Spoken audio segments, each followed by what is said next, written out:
Tingginya intensitas hujan deras yang mengguyur Malang mengakibatkan pelengsengan longsor akibat diterjang banjir. Longsornya pelengsengan tersebut membuat sebuah pos dan petugas satpam yang sedang berjaga ikut terbawa longsor.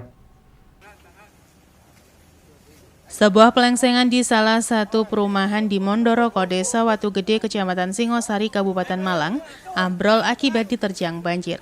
Ambrolnya pelengsengan tersebut disebabkan tidak kuat menahan derasnya air sungai ketika hujan deras akibat pondasinya terkikis air.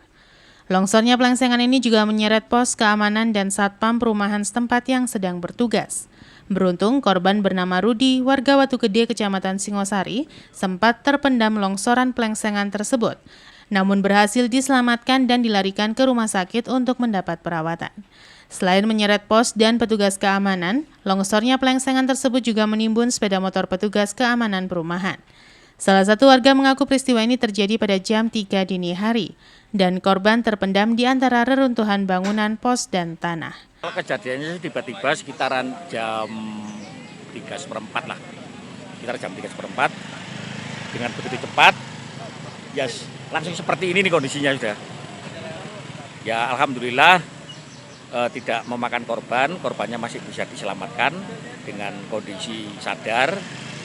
Cuman ada luka sedikit di sini, terus ada keretakan di pinggul. Langsung dievakuasi sekitar jam hampir 4:30, langsung bawa ke Prima Husada. Ini bangunan apa sih Pak? Ini pos keamanan. Ya, ini pos keamanan. Itu korban jatuh gitu Pak? Terkubur. Sempat terkubur. Sempat terkubur. Cuman untungnya ini masih tertutup dengan pintu pos ini. Ya.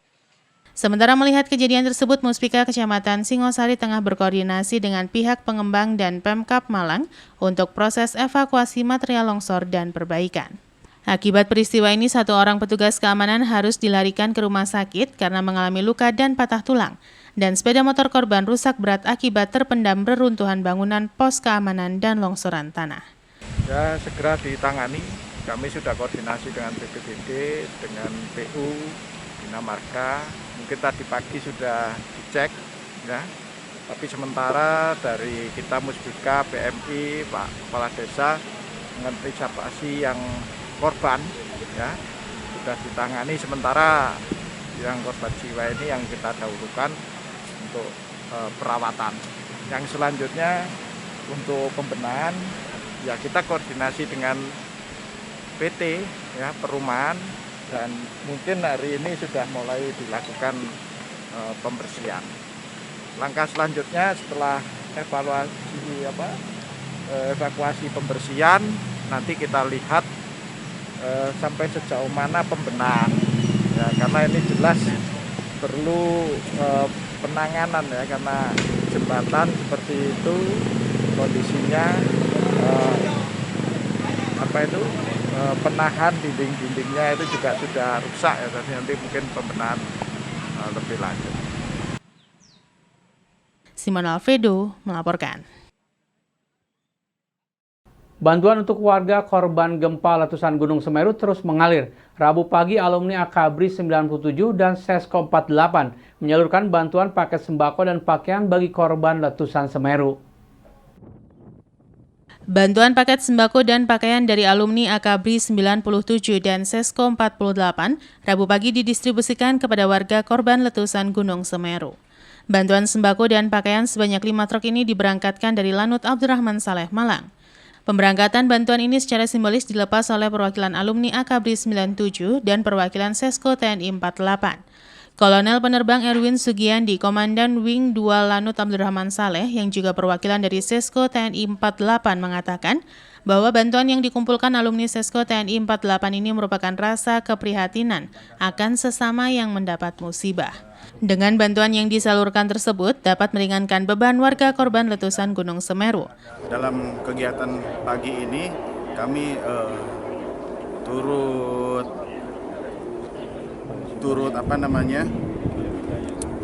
merasakan apa yang dirasakan oleh saudara-saudara kita yang terkena erupsi Gunung Semeru. Kami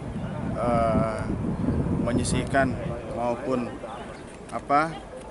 memberikan sedikit sumbangsih dari teman-teman berupa bansos yang akan diberikan langsung kepada masyarakat dengan melalui satgas yang sudah ada. Nanti bantuan ini saya serahkan kepada satgas, nanti teknis pendistribusinya silakan diatur sendiri oleh satgas. Jumlahnya sendiri berapa kemarin? Dari Pasis alumni Sesko TNI 48 ini ada 240 paket sembako, kemudian kira-kira ada satu setengah truk itu tadi saya lihat itu. Sedangkan AKBP Denny Abrahams, Dirtahti Polda Jatim, yang mewakili alumni Akabri 97 mengatakan, bantuan tersebut merupakan sumbangan dari alumni 97 yang telah 24 tahun mengabdi untuk negeri. Bantuan ini dikumpulkan oleh seluruh alumni Akabri 97 dan akan didistribusikan kepada warga terdampak letusan Gunung Semeru. Bantuan yang diberikan oleh alumni Akabri 97 sebanyak 160 paket sembako dan pakaian. Nantinya bantuan tersebut akan diserahkan kepada Satgas Letusan Gunung Semeru untuk kemudian diteruskan kepada warga korban letusan Gunung Semeru di Pronojiwo maupun di Candipuro. Kami ikut berpartisipasi dalam memberikan bantuan kemanusiaan bagi keluarga-keluarga kita juga yang terkena musibah gunung berapi Semeru di Lumajang. Oleh karena itu, kami dari Akabri 97 memberikan bantuan kurang lebih 1.600 paket yang hari ini secara simbolis diberangkatkan dari Lanut Abdurrahman Saleh Malang. Nanti akan didirikan di Pronojiwo atau yang di Candipuro-nya? Jadi sudah ada satgas yang mengatur, satgas Gunung Berapi Semeru, sehingga nanti dari sini di-drop ke Lumajang dan rekan-rekan kita yang nanti di satgas Semeru di Lumajang yang akan membagikan di beberapa posko yang ada di Lumajang, baik di Candipuro maupun di Pronojiwo. Harapannya dengan bantuan yang tidak berarti ini bisa membantu masyarakat yang terkena dampak musibah Gunung Berapi Semeru sehingga bisa bangkit dari bencana ini dan memulai hidup yang lebih baik lagi ke depan. Simon Alfredo melaporkan. Sebanyak 19.716 anak berusia 6-11 tahun di Kota Batu akan mendapatkan vaksinasi sesuai Inmendagri nomor 66 tahun 2021 tentang pencegahan dan penanggulangan virus corona pada saat Natal 2021 dan Tahun Baru 2022. Dinas Kesehatan Kota Batu mulai melaksanakan vaksinasi COVID-19 kepada anak usia 6 hingga 11 tahun di Kota Batu sejak beberapa hari yang lalu. Pemberian vaksinasi COVID-19 sesuai instruksi Menteri Dalam Negeri nomor 66 tahun 2021 tentang pencegahan dan penanggulangan virus corona pada saat Natal dan Tahun Baru. Seperti yang terlihat di salah satu sekolah dasar negeri di Jalan Raya Beji, dilaksanakan vaksinasi dosis pertama untuk para siswa. Proses vaksinasi ini, para siswa didampingi orang tua pada saat penyuntikan vaksin, agar anak lebih tenang apabila didampingi orang tua wali. Menurut Kepala Sekolah menjelaskan, kegiatan vaksinasi ini penting untuk mendukung program pemerintah dalam pencegahan dan penanggulangan COVID-19 dan berterima kasih kepada wali siswa yang telah mendukung kegiatan vaksinasi ini. Di lokasi terlihat para siswa mendapatkan suntikan vaksin jenis Sinovac dengan dosis yang sama untuk dewasa, dan para siswa ini tidak terlihat takut dan berani untuk disuntik vaksin, sehingga proses vaksinasi berjalan dengan lancar. Vaksinasi di SDN Beji 1 ini adalah vaksinasi gelombang pertama, yaitu diikuti oleh 3 kelas 3, 4, dan 6. Karena yang kelas 1, 2, dan 5 barusan mengikuti bias, maka akan diadakan 1 minggu yang akan datang. Kegiatan vaksin ini tujuannya bahwa anak-anak supaya tidak terpapar COVID-19, sehingga pembelajaran tatap muka bisa dilakukan 100% di tahun ajaran semester 2 tahun 2021-2022. Harapan kami semua anak-anak wajib mengikuti vaksin yang memang program dari pemerintah, guna anak-anak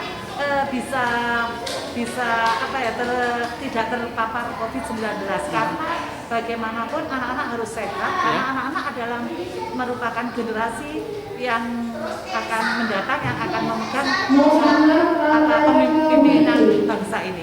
Dukungan masyarakat Desa Beji sangat sangat baik sekali, terbukti bahwa anak-anak kelas 6 ada sudah 17 siswa yang sudah melakukan vaksin secara mandiri. Berarti itu adanya kesadaran dari wali murid bagaimana perlunya sehat dan pembelajaran tatap muka memang sangat diperlukan. Oke.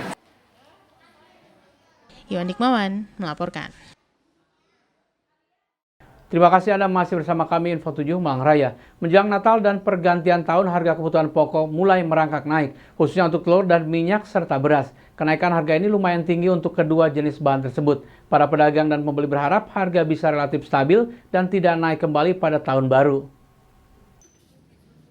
Kenaikan harga kebutuhan pokok biasa terjadi pada momentum perayaan hari besar atau menjelang akhir tahun. Kenaikan harga kebutuhan pokok ini sudah berlangsung lebih dari seminggu yang lalu. Kenaikan harga ini biasanya akan berpengaruh pada daya beli masyarakat, terlebih pada kondisi seperti saat ini, di mana perekonomian sedang berangsur membaik. Kenaikan harga yang cukup signifikan terjadi pada harga minyak goreng dan telur ayam. Kedua komoditi ini naik karena pasokan di pasar yang mulai berkurang termasuk telur ayam.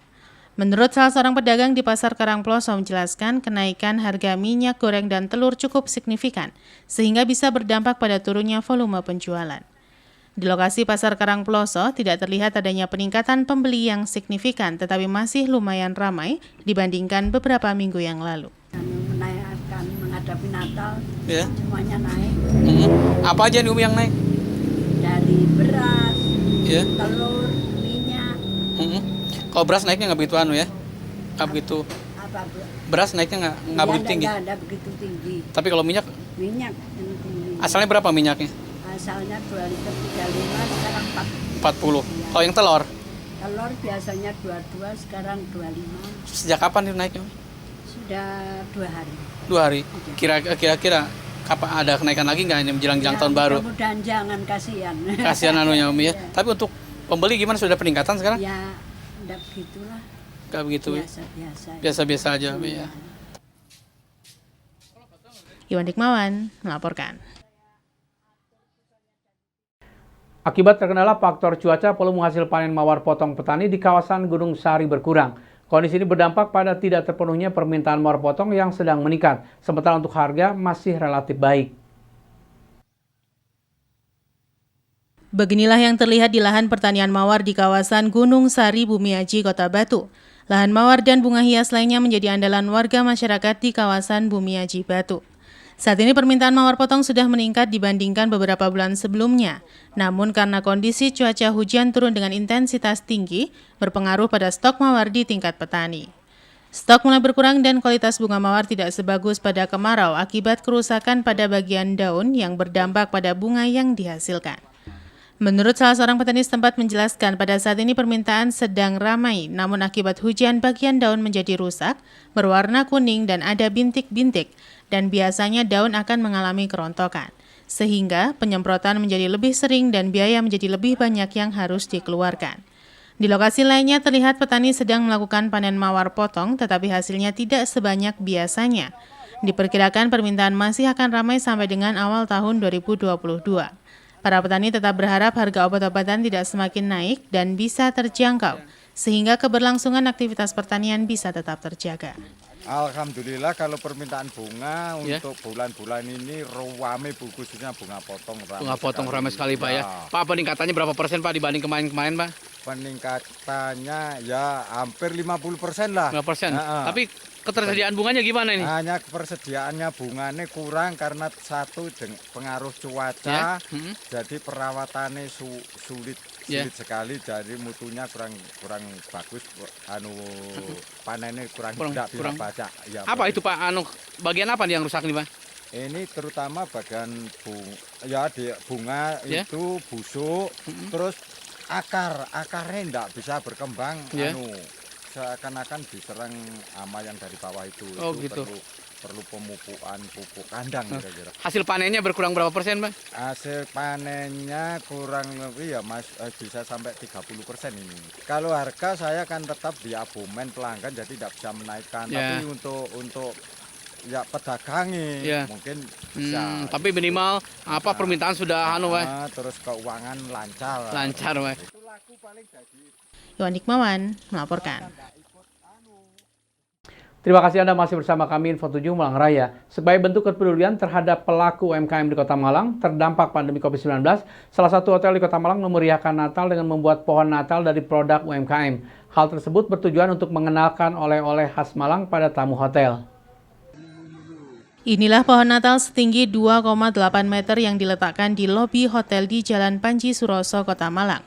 Pohon Natal ini berbeda dengan pohon Natal pada umumnya yang terbuat dari pohon cemara. Pohon Natal ini terlihat unik karena terbuat dari produk UMKM yang digantung tidak hanya hiasan khas Natal seperti Sinterklas, lonceng, mistletoe, sampai bintang-bintang gemerlap. Namun produk kue, camilan, sambal, hingga kokedama tergantung di pohon Natal ini. Pohon Natal ini berisikan produk-produk UMKM yang berasal dari Malang Raya. Total ada 10 UMKM yang produknya dipajang di sini. Keindahan pohon Natal ini lebih semarak dilengkapi dengan diorama rumah kayu beserta saljunya yang dibuat dari kue jahe. Pihak hotel sengaja membuat pohon Natal berisikan produk pelaku UMKM untuk mengenalkan oleh-oleh khas Malang langsung pada tamu. Selain itu, tindakan ini untuk membantu pelaku UMKM yang juga sedang berjuang bertahan di masa pandemi. Pohon Natal ini akan dipajang sampai perayaan Tahun Baru nanti. Tidak hanya dipajang, produk UMKM yang berada di pohon Natal ini juga untuk dijual. Harganya sama dengan harga jual di pasaran. Kami sengaja membuat pohon Natal yang dibuat dari bahan-bahan dari teman-teman UKM dan ekonomi kreatif. Kenapa demikian? Karena kami hadir di Malang Raya ini juga kami harus komit juga dengan lingkungan, dengan komunitas sekitar, diantaranya dengan membantu teman-teman UKM dan ekonomi kreatif untuk memasarkan produknya. Nah, pasarkan produknya dengan beberapa produk yang tidak pernah kami lakukan sebelumnya. Kalau UKM mungkin sudah ya, tapi UKM ini juga dari teman-teman dari Malang Raya, karena kami brandingnya di Malang Raya. Kalau yang tanaman, ini tanaman kita ambil dari teman-teman dari Batu, ya, dan nanti tanaman dan juga barang-barang ini boleh dibeli sama tamu-tamu kami juga. Teman-teman juga banyak yang minat dan membeli, dan yang lain juga nanti akan kita ganti. Kalau misalnya ini sudah laku, kita akan tukar lagi karena stoknya masih banyak. Dan nanti ini juga akan berlangsung sampai di akhir tahun. Dan mudah-mudahan nanti untuk acara selanjutnya juga kami pasti akan menggandeng teman-teman UKM dan ekonomi kreatif. Simon Alfredo melaporkan.